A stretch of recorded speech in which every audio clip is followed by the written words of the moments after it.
మన గురుదేవులు స్వామి శ్రీ నిఖిలేశ్వరానంద గారు చెప్పనదేమిటంటే, గురుపాదుకా సిద్ధి దినం అనే ఈరోజు గురు పౌర్ణిమ దినం ఎంత ప్రాధాన్యం కలిగి ఉందో అంతే ప్రాధాన్యం కలిగి ఉంది.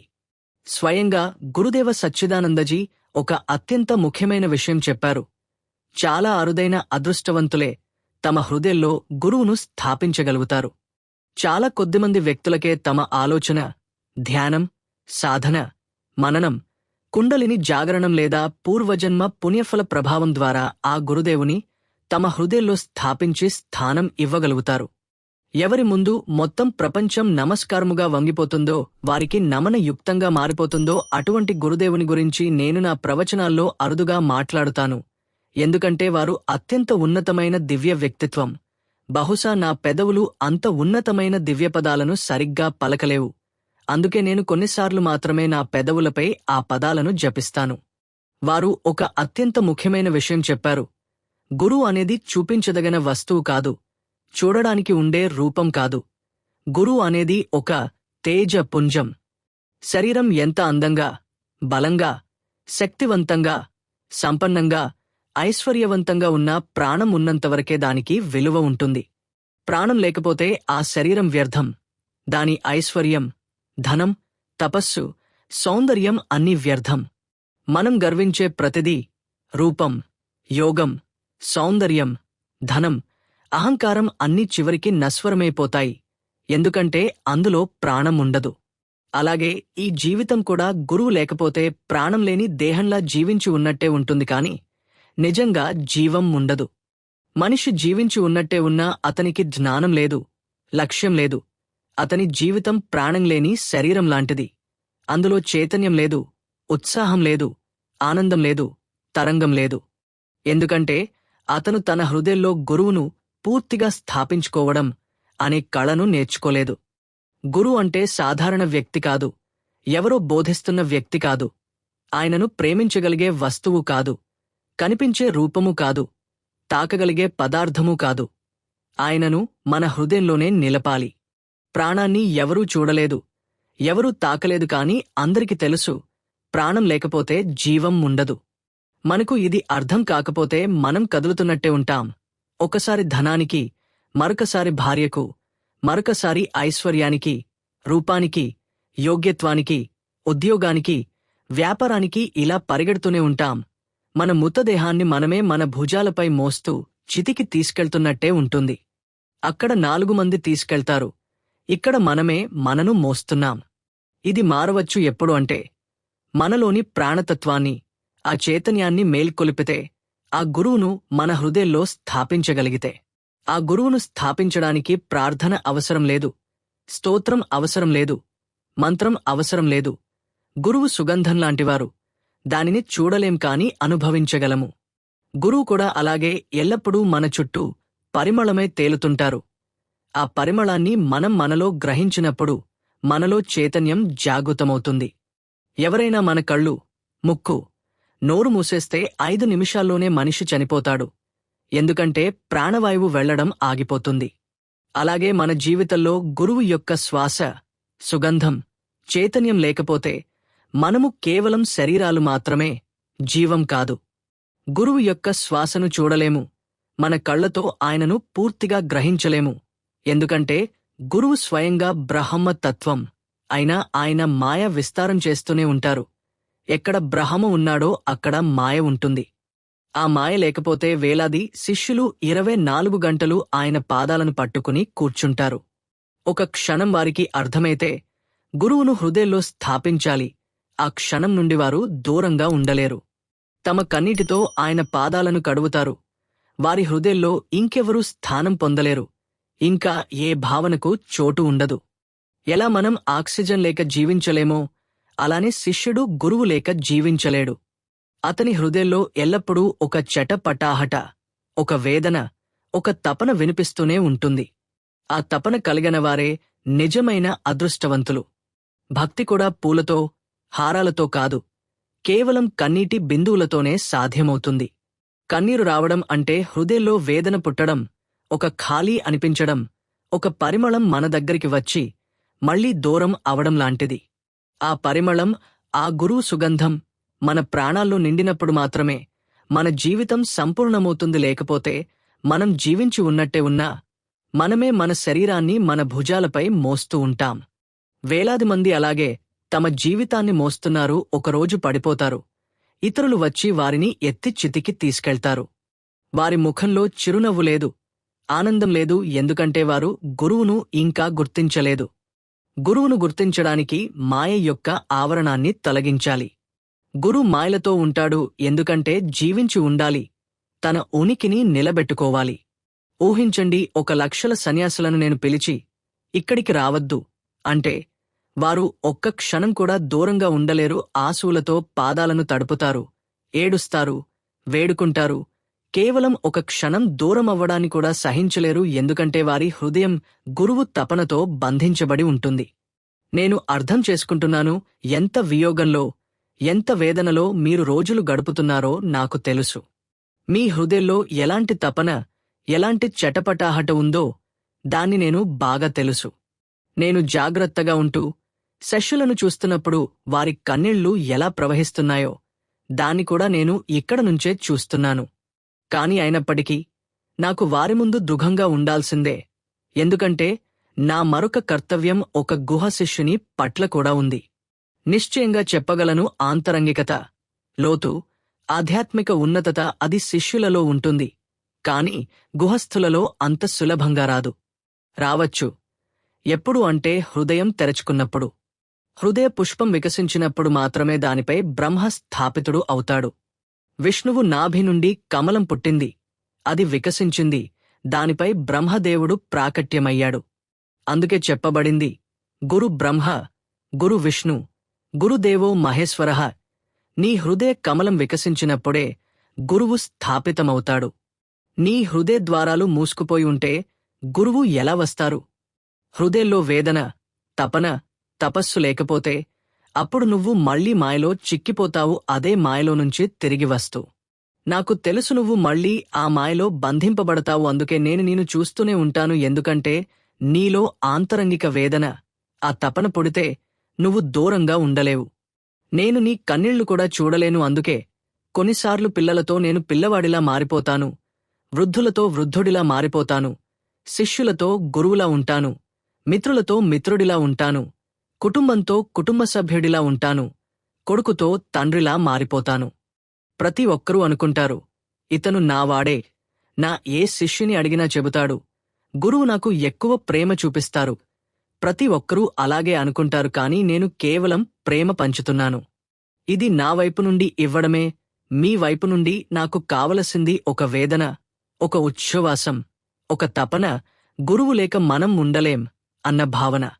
నేను ఈ మాట చెబుతున్నప్పుడు నా కళ్లలో నీరు ఆగడం చాలా కష్టం. ఎందుకంటే నేను ఆలోచిస్తాను, నా జీవితంలో అత్యంత విలువైన క్షణాలు అవి నా గురువు ముందు కూర్చున్నప్పుడు గడిపిన క్షణాలు. ఆ క్షణాల విలువను మాటల్లో చెప్పలేను. ఇప్పుడు మీ ముందున్నాను, ఇంకా 2 గంటల్లో వెళ్ళిపోవాల్సిందే. అయితే వారు, సన్యాసులు, అంటారు, మేము 3 గంటల తర్వాతే వచ్చాం, మేము ఏ తప్పు చేశాం? మీరు వారి వేదన, వారి భాష అర్థం చేసుకోలేరు.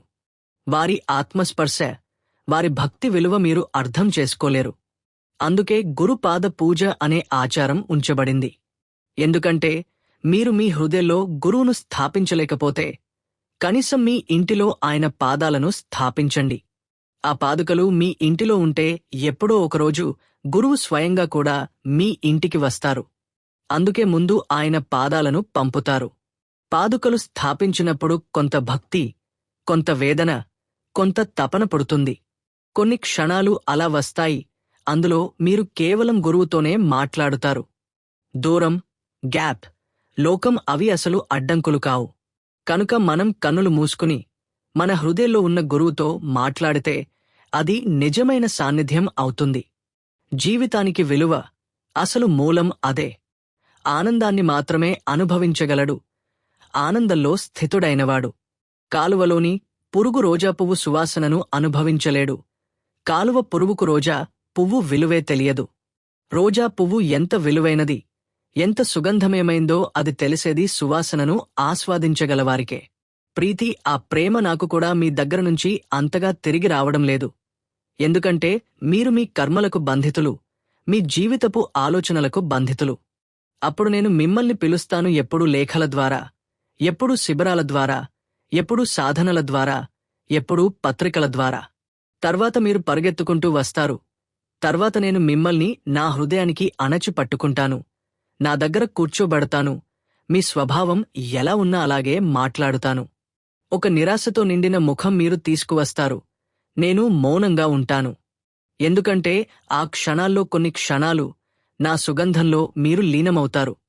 ఆ కొన్ని క్షణాల వల్ల హృదయం కరిగిపోతుంది, ముఖంలో చిరునవ్వు పుడుతుంది, మనస్సు ఆనందంతో నిండిపోతుంది. అలా అనిపిస్తుంది సుగంధం మన శరీరంలో, మన మనసులో, ప్రతి రోమంలో నిండిపోయింది. ఇంత చిన్న క్షణాల్లో ఎంత విలువైన, ఎంత పవిత్రమైన సంతోషం లభిస్తుందో చూడండి. సాధన చేసిన తర్వాత మీ జీవితం ఎంత మారిపోతుందో ఊహించండి. మీ లోపలే ఆనందం వికసిస్తుంది, మీ స్వరమే ఎత్తుకు చేరుతుంది. అందుకే గురుపాద పూజా దినం ఏర్పాటైంది. ఎందుకంటే మీరు గురువును మీ ఇంటికి ఆహ్వానించే సామర్థ్యం లేకపోవచ్చు. గురువు మీ ఇంటికి రాకపోతే ఆ ఇల్లు శ్మశానమే అవుతుంది, మీరు నివసించే ఆ ఇల్లు. ఎందుకంటే మీ గమ్యం శ్మశానం కాదు, అమృతానికి దారిమీది, ప్రాణానికి దారిమీది, జీవితధారల్ని వినే మార్గమీది, ప్రకృతి వైభవం వైపు నడిచే దారిమీది. నేను ప్రతి ఒక్కరికీ ఆ ప్రకాశాన్ని పంచుతాను, ప్రేమను, సంతోషాన్ని, తపస్సును. మరోవైపు మీరు నాకు మీ కష్టాలను, మీ వ్యథలను, మీ భయాలను, మీ ఆందోళనలను ఇస్తారు. నేను వాటిని శివుడిలా తాగుతాను, విషాన్ని తాగి గళంలో నిలిపినట్లుగా. మీ బాధలను నేను నిశ్శబ్దంగా గ్రహిస్తాను. తరువాత నా నుండి మీరు పొందేది ప్రేమ, ఆనందం, ఆశీర్వాదం. ఎందుకంటే మీరు నావారే. మీరు నా ప్రాణస్పందనలో ఒక భాగం. కాని ప్రాణస్పందనలో ఉండటం ఒక విషయం, ఆ ప్రాణాన్ని మీ శరీరంలో ప్రతిష్ఠించడం మరో విషయం. గురుపాద పూజ అర్థం ఏమిటంటే, ఈరోజు మీరు గురువుల పాదుకలను మీ ఇంటికి తీసుకువెళ్లి ప్రతిష్ఠించండి. ఆ క్షణాన్ని ఎదురుచూడండి. గురువు స్వయంగా మీ ఇంటికి వచ్చి మీ ఆతిథ్యాన్ని స్వీకరించే క్షణం. అలాంటి అదృష్టం కలిగిన వారికంటే వేరెవ్వరూ భాగ్యవంతులు కారు. ఆ పద్మం, ఆ గురుచైతన్యం, ఆ పరబ్రహ్మ, దాన్ని స్థాపించడం కోసం వయస్సు, జాతి, రంగు ఏమీ అడ్డుకాదు. అది జీవచైతన్యం మాత్రమే. మరియు నిశ్చయంగా నా అదృష్టం కంటే మీ అదృష్టం మరింత విలువైనది, మరింత అందమైనది. దీన్ని నేను హామీగా చెప్పగలను. ఎందుకంటే ఈరోజు ఈ క్షణం నాకు నా గురువుతో గడపాలి. నేను శిష్యుడినే, కాని నేను ఆయన పాదాల వద్ద కూర్చోలేకపోయాను. కాని మీరు కూర్చోవగలిగారు. అందువల్ల మీ ప్రతి క్షణం నాకంటే ఎక్కువ విలువైనది. తరువాత నాకు బాధ్యత ఉంది, కుటుంబం పట్ల, శిష్యుల పట్ల. మొత్తం రాత్రంతా నాకు వారితో గడపాల్సి వచ్చింది. అయినా కూడా వారి ప్రేమ తక్కువ కాలేదు. వారు మళ్ళీ నా వద్దకు వస్తారు. చెట్లకు అల్లుకున్న వల్లివలే నా వద్దకు అల్లుకుని తమను సురక్షితంగా అనుభూతి చెందుతారు. ఒకసారి మీరు పూర్తిగా సమర్పించుకుంటేనే నేను మీతో ఏకమవగలను. జీవితం చాలా చిన్నది, త్వరగా కరిగిపోతుంది. నేను ఎన్నోసార్లు చెబుతాను, నా జీవితానికి ఎటువంటి హామీ లేదు. ఎప్పుడు సన్యాసంలో లీనమవుతానో తెలియదు. నేను మీ మధ్య కూర్చున్నాను, చుట్టూ అగ్నిలా, మధ్యలో నేను. అందుకే నేను నవ్వుతాను, ఎందుకంటే మీ బాధను నేను చూడలేను. మీ నిరాశతో కూడిన ముఖాన్ని తట్టుకోలేను. అందుకే నేను ప్రయత్నిస్తాను మీ స్థాయికి చేరడానికి. గురువు మీ స్థాయికి రాలేడు, అది సాధ్యం కాదు. యోగా సిద్ధులు కూడా నా ప్రవచనాల్లోని అర్థాన్ని పూర్ణంగా గ్రహించలేరు. అవే మాటలు మాట్లాడే గురువు ఒక చిన్న మనిషిలా మీ ముందు జోక్ చెప్తాడు. దాని వెనుక ఉన్న స్వార్థం ఒక్కటే, మీ స్థాయిలో మీతో ఉండడం, మీ ముఖంలో చిరునవ్వు చూడడం. కొన్ని క్షణాలు మీ జీవితపు మూలధనం అవుతాయి. తరువాత మీరు ఇంటికి వెళ్తారు. కాని మీ కళ్ల ముందు మళ్ళీ వస్తుంది, గురువు అలా కూర్చున్నాడు, నేను ఇలా అన్నాను, అతను అలా నవ్వించాడు. ఆ క్షణాలే మీ జీవితం యొక్క నిజమైన ధనం. గురువును హృదయంలో ప్రతిష్ఠించగలిగితే జీవితం ఎంత పవిత్రంగా, ఎంత విలువైనదిగా మారుతుందో. నా గురుదేవుడి ఆజ్ఞ, దానిని నేను పాటించాలి. నేను ఆయన ఆజ్ఞకు విరుద్ధంగా ఆలోచించలేను. మరియు ఆయన చెప్పెనదే, ఈ కార్యం నీవు చేయాలి, అది నేను చేస్తున్నాను. ఎంత విరహమున్నా, ఎంత కష్టమైనా సాధకులు ఎప్పుడు ఉన్నారు, ఇంకా ఉంటారు కూడా. మీరు నా మాట వినండి. కొన్ని క్షణాలు ఇంకా నా మాట పూర్తిగా వినండి. నా జీవితం, నా జన్మ ఇది సాధారణం కాదు. ఇది ప్రకృతి యొక్క చిత్తం. ప్రకృతి నాకు జన్మనిచ్చింది కొన్ని విశేష కర్మలు చేయించడానికి. నేను ఒక ప్రత్యేక సందేశంతో మీ లోపల ఒక చైతన్యం మేల్కొల్పడానికి పుట్టాను. ఆ విరహాన్ని అనుభవిస్తూ, ఆ సన్యాసాన్ని, ఆ శిష్యత్వాన్ని తీసుకుని ఈ లోకంలో సంచరిస్తున్నాను. ఎందుకంటే ఆ యాత్ర అంతా సాధన, జ్ఞానం, త్యాగం, ప్రేమ వాటిని పంచటానికే. ఉన్నత స్థాయి యోగులు కూడా బ్రహ్మతత్వ బోధతో సాక్షాత్కారమునకు చేరుతారు. అలాంటివారికి కూడా నేనొక వేరే రూపంలో ప్రత్యక్షమవుతాను. మధ్యలోనే నేను ప్రయత్నిస్తూనే ఉంటాను నా సందేశాన్ని, నా జీవ చైతన్యాన్ని వారికి అర్థమయ్యేలా చెప్పడానికి. కాని బాలబుద్ధి కలవారు ఆ అనుభూతిని గ్రహించలేరు. బ్రహ్మతత్వం అనే మాటను అర్థం చేసుకోలేరు. దాని విలువను కూడా తెలుసుకోలేరు. అలాగే మీరు కూడా నన్ను ఇంకా పూర్తిగా అర్థం చేసుకోలేదు. నేను వెళ్ళిపోయే రోజు మీరు నా సువాసన తప్ప మరేం కూడా మీలో ఉంచుకోలేరు. మీరు ఇంటికి వెళ్ళిన తర్వాత కూడా ఒక క్షణం కూడా నన్ను విడిచి ఉండలేరు. ఎందుకంటే నా సువాసన మీ ప్రాణాల్లో కలిసిపోయింది. 2 రోజులు, 2 నెలలు, 2 సంవత్సరాలు అయినా సరే మీరు ఆ అపూర్వమైన సువాసనను, ఆ అపూర్వమైన ఆనందాన్ని ఆత్మసాత్ చేసుకున్నారు. ఆ సువాసన బ్రహ్మస్వరూపమైనది, సాధారణ మానవుని సుగంధం కాదు. నాతో గడిపిన ప్రతి క్షణం పరిపూర్ణత యొక్క క్షణం, బ్రహ్మపు క్షణం, దేవుని సాక్షాత్కార క్షణం. దేవుడు స్వయంగా గాలిలా రాలేడు. ఆయన ఒక ఆకృతిని తీసుకోవాలి. రాముడి రూపంలో పుడతాడు, కృష్ణుడి రూపంలో పుడతాడు, బుద్ధుడి రూపంలో పుడతాడు. ఆయనకు చేతులు, కాళ్ళు, కళ్ళు, చెవులు అన్నీ అవసరం అవుతాయి. మీరు అదృష్టవంతులు, మీ గత జన్మలను చూడలేకపోయారు. ఇది మీకోసం సంతోషకరమైన విషయం, కాని నాకు బాధాకరమైనది. ఎందుకంటే నేను చూశాను గత జన్మలను మాత్రమే కాదు, అందుకు ముందు ఉన్న జన్మలను కూడా. బుద్ధుడి కాలం నుండి ఇప్పటివరకు 25 జన్మల సాక్షిగా ఉన్నాను. ప్రతి జన్మలో నేను మీతో కలిసే ఉన్నాను. అందుకే మీరు నన్ను వెతకాలి. ఈ కోట్ల జన్మల్లో నన్ను గుర్తించాలి, తర్వాత పెలవాలి, తర్వాత మళ్లీ నేర్పాలి, జీవితాన్ని వ్యర్థం కాకుండా ఉంచడానికి. మీరు నన్ను కలవకపోతే మీ జీవితం మళ్లీ మాయలో పడిపోతుంది, వేదనతో నిండిపోతుంది. ఈరోజు ఉన్న సువాసన ఇది కూడా కొంతకాలానికే, తర్వాత మళ్లీ మాయలో మునిగిపోతుంది. చుట్టూ లోభం, దురాశ, అసత్యం, దాని దుర్వాసన మధ్య మీరు జీవించాల్సిందే. నిజంగా నేను నా గురించి మాట్లాడకూడదు. మీమీద ఉన్న మాయా పొరను తక్షణం తొలగించకూడదు. ఎందుకంటే మీరు నన్ను మీ పూర్వజన్మల బంధంతో గుర్తించిన రోజునుంచి మీరు నన్ను విడిచి ఉండలేరు. నా లేకుండా మీరు బ్రతకలేరు. అది జీవితం కాదు. నేను దానిని జీవితమైన మృతదేహం అంటాను. 2 గంటలు, 4 గంటలు మీరు కేవలం ఈ శరీరాన్ని మాత్రమే చూస్తున్నారు, రక్తమాంసం, మలమూత్రం, చెమట. కాని నేను ప్రయత్నిస్తున్నది మీ ప్రాణానికి తాకడానికి, మీ ఆత్మను స్పృశించడానికి. నా జీవితంలోని ప్రతి క్షణం తీవ్రతతో, ఉద్విగ్నతతో గడిచింది. ఎవరైనా అనుభవించారా? గురుదేవుని కూడా శరీరం ఉంది. ఆయనకు విశ్రాంతి కావాలి, ఆయనకు ఆనంద క్షణాలు కావాలి, ఆయనకు నవ్వు కావాలి. ఎందుకంటే ఈ శరీరం జీవించాలంటే కొంత సంతోషం కావాలి. మీరు నాకిచ్చేది బాధ, నేను మీకు ఇస్తాను చిరునవ్వు. మీరు మీ కష్టాలు చెబుతారు, నేను మౌనంగా మీ విషాన్ని తాగుతాను. తర్వాత నా ప్రేమ భాషతో, నా మాధుర్యమైన వాణితో, నా ఆనంద భాషతో మిమ్మల్ని మళ్లీ మేల్కొల్పుతాను. తర్వాత మీరు వెళ్ళి మళ్లీ భ్రమిస్తారు, మళ్లీ మాయలో పడతారు. అప్పుడు నేను మిమ్మల్ని మళ్లీ పిలుస్తాను. ఇలాగే మొత్తం జీవితం సాగిపోతుంది. ఈరోజు ఈ సత్యాన్ని గుర్తించాల్సిన రోజు. మన బంధం శరీరపు కాదు, ప్రాణాల బంధం, ఆత్మల బంధం, జీవితపు స్పందనల బంధం. లేకపోతే మీ శరీరం జంతువులదే, గేదె, ఎద్దు, పొరుగువారి దేహంలా తాత్కాలికమైనది. మీ తండ్రి, తాత, పరతాత వీళ్ళు అందరూ వెళ్ళిపోయారు. మీ తరం కూడా వెళ్ళిపోతుంది. కాని మీరు ఆ ఆనందాన్ని, ఆ చిరునవ్వును చూసే భాగ్యాన్ని పొందలేకపోతే అది మీ దురదృష్టం. మీ జీవితంలో ఒక వ్యక్తి ఉన్నాడు, అతనిని మీరు చూడగలరు, అనుభూతి చెందగలరు, ఆస్వాదించగలరు. అది మీ అదృష్టం. మీ తండ్రికి అది లభించలేదు. అది మీకు వరం.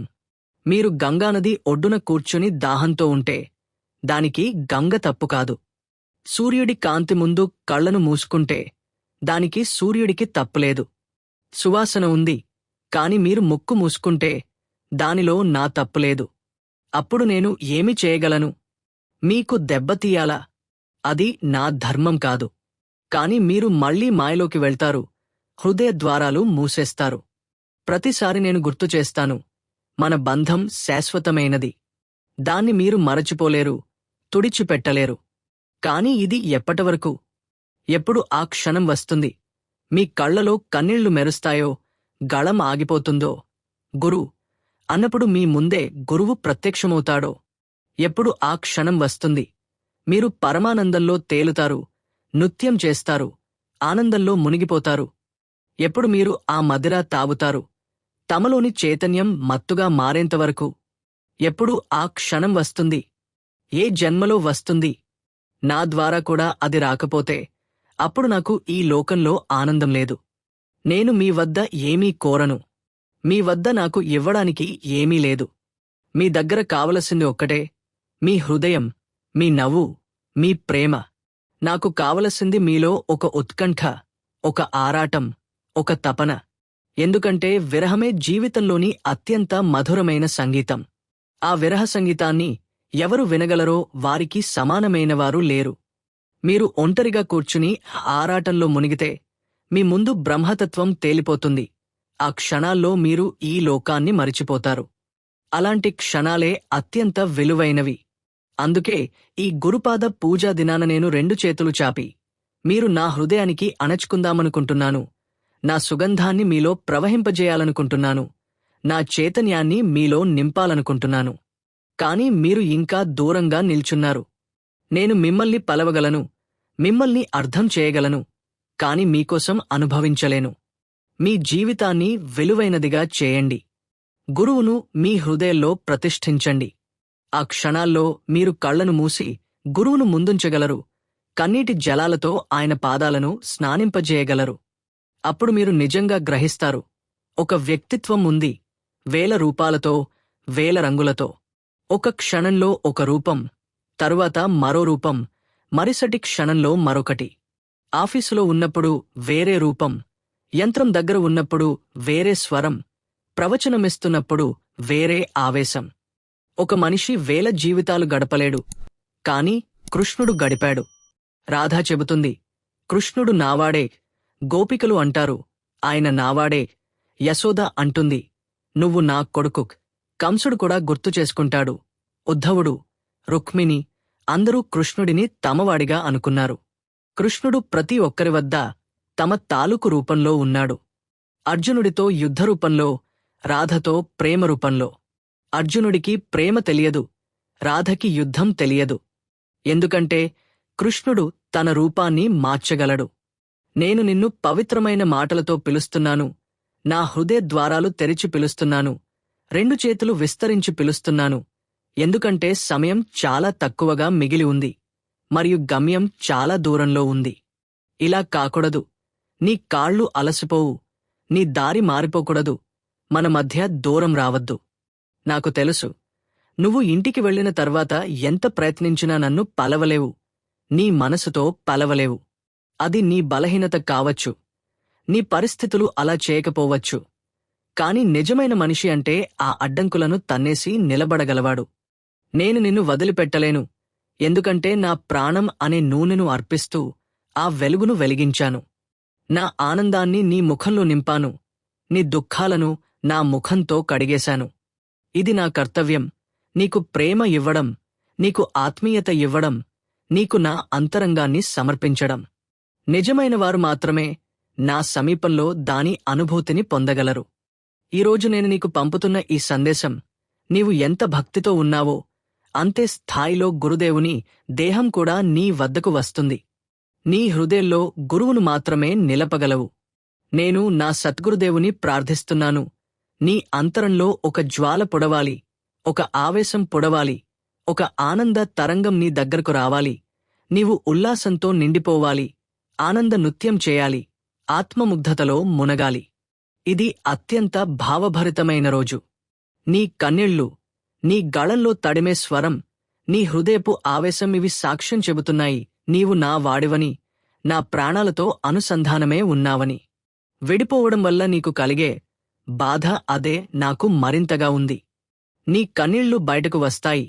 నా కన్నీళ్లు నేను మింగుకోవాలి. ఎందుకంటే నేను పురుషుడిని, ఏడవలేను. కాని నా హృదయం మీ అందరిది కంటే ఎక్కువ సున్నితమైనది.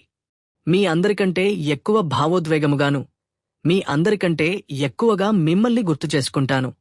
ఎప్పుడు చాలా గుర్తొస్తుందో అప్పుడు నేను పనిలో మునిగిపోతాను. 12 గంటల బదులు 16, 18 గంటలు పనిచేస్తాను.